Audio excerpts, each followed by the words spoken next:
Hey guys, I just want to do a little video of some raised garden beds that I just built.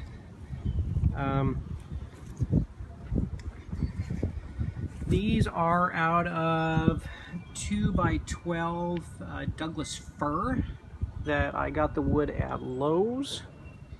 And the tops are also 2x12s, but I split the 2x12s in half with a table saw, and so they're about 6 inches.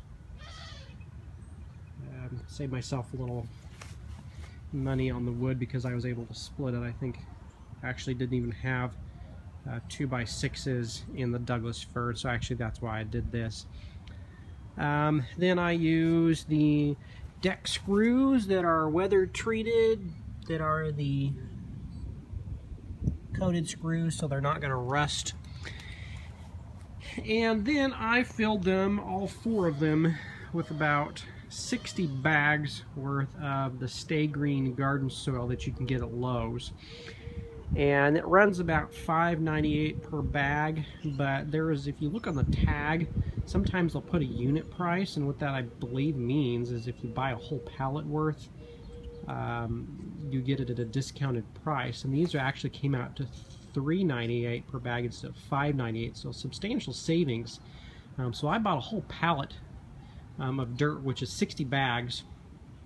Each bag is 1.5 cubic feet of dirt, so I think it came out something right 90 cubic feet of dirt. So a lot of dirt to move, but pretty excited about it. This is a garden vegetable soil that I put in here, and it's also got some fertilizer in it, so I shouldn't have to fertilize at least for a while. And then I use the landscaping fabric around the edge to see if I can keep the weeds out too. And the landscaping fabric hopefully is going to keep a little bit of the heat and moisture in, but also keep the weeds down. But it's porous enough that it should allow you know, watering and rain and stuff like that just to go right through.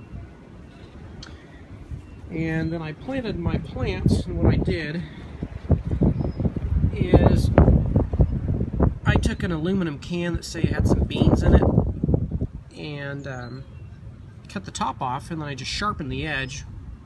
You can use a belt sander or a little bench grinder or something. Just sharpen the edge, and then just basically use it as a cookie cutter. Push the can down in here, and it actually takes out a chunk of dirt too.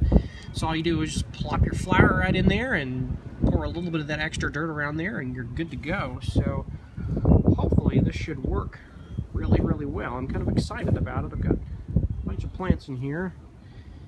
These are all herbs over here. That one is still undecided, and that one is all onions. And I know onions like a really loose soil, and onions seem to do particularly well in raised beds, so hopefully these will do well. Hopefully I grabbed the right kind, because after I got these planted, I did a little more research on onions, and I know you have to buy the right kind of onions, either a long day or a short day onion, and I can't remember what I bought, so hopefully I bought the right kind. I'll have to go back and look.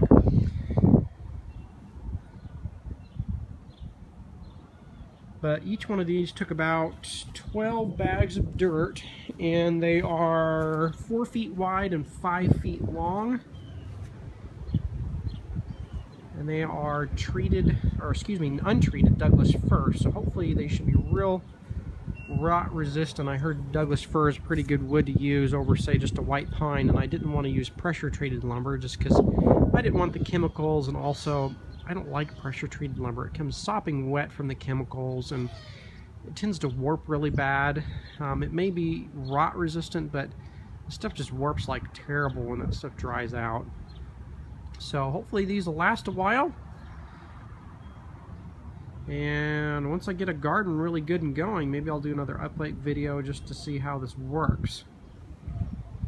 Thanks guys for watching.